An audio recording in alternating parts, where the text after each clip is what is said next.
Pura Vida Rythmia Nation. This is Dr. Jeff, Chief Medical Officer at Rythmia Life Advancement Center in Costa Rica. So I apologize if I look a little tired. I have a newborn who's about 10 days old or a little more than that. And you know how that goes. Been up most of the nights, but anyway, it's all good. So if you guys are sick of being oppressed and downtrodden and manipulated by the government or your company or the pharmaceutical industry or the medical field or the psychiatry field, the psychology field, if you feel that you can't get ahead because nobody really understands you and nobody is really addressing with you like what's going on, right? If you feel that you're one of these people, you're the perfect type of person to come to Rythmia, because we have seen between the lines. We have plant medicine and breath work and an amazing program to be able to sift through all the nonsense that's out there that is kind of like pushing you guys into a zone of being controlled and feeling overwhelmed and not being able to realize what you want to have happiness, basically, is what that is, success for you. So what I want to talk about is how to redirect projective energy that comes at you. So a lot of the people that seek out Rythmia are people that are empaths or people that are very open to feeling energy from their environment, from people they're working with or people they're dealing with and their family. They're usually healing people. They're usually loving people. People come to you for advice, and they come to you and they feel comfortable. And basically what they're doing is just dumping on you. And sometimes this is appropriate based on the relationship, but when you are unaware of this dynamic that you have with the world, it can be a bit overwhelming. So what I want to teach you guys tonight is how to redirect this energy in a healthy manner. It's very loving and empathic to the world and the people you're dealing with. So, you know, I think it's funny when I've seen workshops online and I've talked to people that are considered empaths, meaning they feel things from others. And they go to these workshops, and I've looked at the curriculum of these places and what, you know, they're just like places, you know, continuing ed hours or whatever. And the facilitators often tell the person, who's an empath, to put a protective shield around you, like almost like a force field, to block and to safeguard your own energy so you don't absorb that of others. Okay, so I want to call BS on that tactic, and the reason is because that's like telling me, a surfer from Southern California who surfed all the waves in Hawaii, that I'm not a surfer anymore and I need to stop doing that. That's not who I am. Okay, that's like ridiculous. It's my identity. It's who I am, and I love who I am. So telling an empath to block energy is not going to work. I got sad news for those facilitators, and I got sad news for those that try that. It usually does not work. Now, if you're in a plant medicine ceremony, if you're feeling bombarded, if you're in an abusive situation, then that can be something you can kind of try to do. Good luck with that. Okay, so what I want to do is teach you how to actually absorb the energy and redirect it back to the people who it belongs to.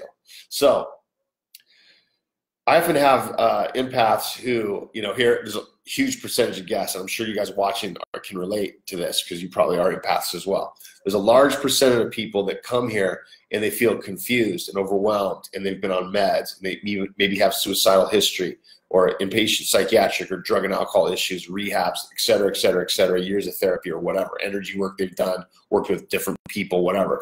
Okay, so they've thought incorrectly that all of the emotions that they've been feeling are theirs, that they're their own. Now, common sense would obviously say this is true, because if I'm feeling something, it must be me. However, for people that are empathic and people that are open to absorb energy from others, what they're feeling is the energy of the other person. They're feeling the vibe of some other people. So when I used to work in LA doing therapy, I used this tactic as a tool to understand and diagnose people. So I knew it was going on because I'm empathic for various reasons. We all have different reasons that we've developed this. And I absorbed the energy of the patient in the session to diagnose them, to understand them. And then for about probably 0.5 seconds, if I felt sadness that wasn't mine, I thought it was me. Oh, what am I sad about? But I have to remind myself, wait a minute, I'm not sad. This person I'm working with is sad. And I would redirect the energy. So how do you redirect it? Well, there's a couple different ways. First of all, you have to know who you are yourself emotionally. If you're cruising about life numb and overwhelmed and flooded with everybody else's vibe and the city's vibe and the government's vibe and your med vibe and all this kind of stuff, it's hard to know where you're at emotionally. So what you got to do is you got to check in with yourself very regularly, on a regular basis. I try to check in with myself about, I don't know, 30 times a day. Some people can do it less, some people need to do it more. And what I do is I just go, how am I feeling right now myself? I list 4 or 5 things. I'm tired. I'm excited for tonight's Facebook Live. I'm excited to go see the family. I'm hungry because it's dinner time. And boom, I got some 4 or 5 things I'm feeling. One of those things is not sadness. So then I'm on my way to the car to drive to my house. And I talk to a guest who's struggling with something. And I'm the guy that like try to help people right here. So all of a sudden I start to feel sadness. And I think to myself, oh, I must be sad because I'm not with my family right now, or I miss my daughter who's in college, or I'm upset about that. That's a normal thought, okay? But because I just checked in with myself 2 minutes before, sadness was not one of those things I was feeling. I wasn't feeling sad. Oh, light bulb goes on. This person is feeling sad. And this person may not be talking about sad things. They could be cracking jokes. They could be talking about the ceremony they're walking to. They could be talking about who knows what. But I'm feeling sadness. Boom. That's their sadness. It's not mine. But I've absorbed it and I'm feeling it. And now I have a choice. I got 2 options. One option is I can, if it's appropriate, I can say to that person, you know what? I hope you're doing okay. I know you're gonna have a great session tonight in the plant medicine. I know you're working through some depression and some sadness. It's gonna be awesome. Don't worry. That's one approach. And that means that I understood where they're at. And that helps them connect to themselves and helps them have an understanding that they're not alone in it, because I've felt it too. And they connect with that. So that's one approach. That's actually the more rare approach, because we don't always have the luxury to do that. But that's one approach. The second approach is to know in that moment that this is not my sadness, it's theirs. So what I'm going to do later in the day, when I get home or when I go surf in the morning, is I'm going to get this sadness off of me mindfully. I'm going to think about it. I'm going to get this off of me. I'm going to say, all right, every wave I'm hitting, every lip I'm crashing, and every barrel I'm getting is I'm getting this sadness off of me. Okay, so that's the mindful way to do it. Some people meditate, some people do yoga, some people go for a walk. There's all a million ways to do it. Listen to good music, have a healthy meal. There's all these ways to get this energy off of you, but you have to realize that it's another person's energy. Now, what happens is, because you guys have gotten used to doing this for people, there's people in your life, your family, your friends, your coworkers, they're all accustomed to just giving you their problems emotionally. And you've willingly accepted it because you have the green light over your head that says, I'm the guy that does this. I absorb this. This is for me. Give it to me. And so what you got to do is you got to be like, all right, sometimes that's okay, and sometimes I'll do that. But I'm not going to do it 24/7 all the time. And the reason is because it drains me. And it's not my job to hold your emotions. It can be my job sometimes to understand your emotions and redirect them to you. And I'm going to redirect them by just not acknowledging that you're feeling this way. That's boom. That's it. Or I'm going to get it off of me later. Okay, so if you guys are plugged into yourself emotionally, you're not going to have this happen as much because you're present with yourself. This usually happens when you're emotionally not present with yourself. If you're just on cruise control, you're just going through the motions, going through life, then it's coming at you. It's coming at you. It's called hypervigilance. And the reason you have hypervigilance is because you probably grew up in an environment where you either had to take care of yourself and your parents might have been unavailable or even abusive, or you were in a dangerous environment, or you were being disadvantaged, abandoned, neglected. These are reasons why this skill, which I call a skill, develops from a young childhood age. And it's not a bad thing. It's a beautiful tool. But if you're not aware that you're doing it, it can become very oppressive to you. You can be completely overwhelmed with all this stuff happening. That's not what we want.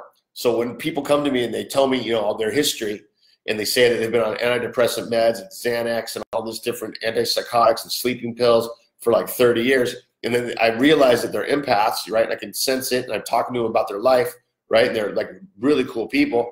What I say is, that, you know what, you've been taking those meds, not for yourself, but for everybody else. So you should go back to all those people and charge them $400 an hour and give them back their meds, right? Of course, I'm joking, but that's the way you can understand this.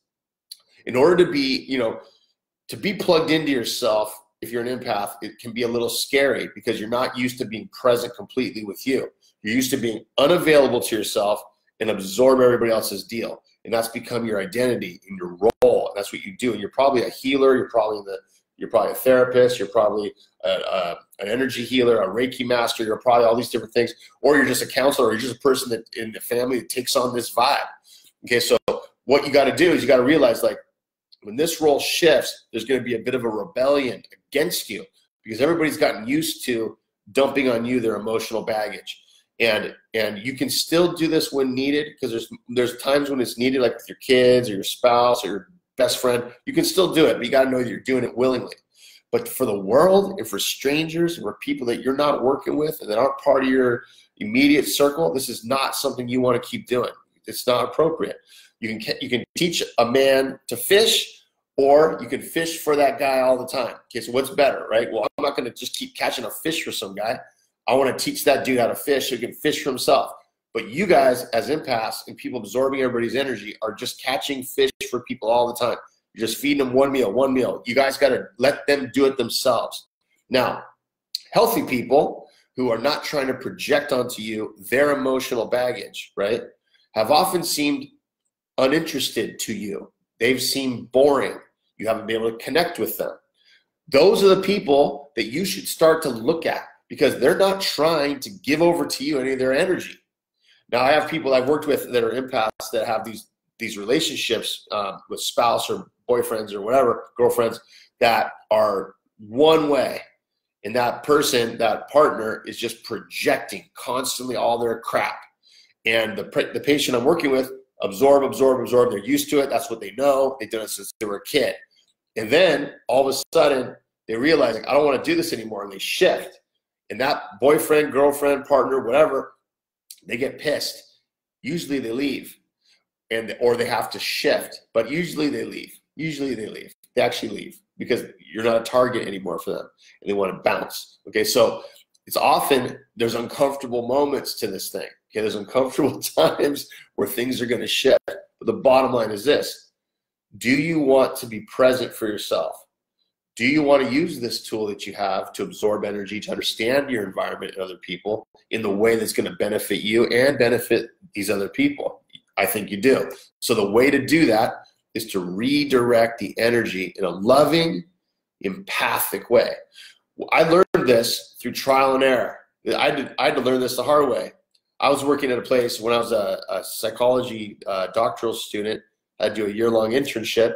I was working at a place called the Sexual Recovery Institute in Beverly Hills.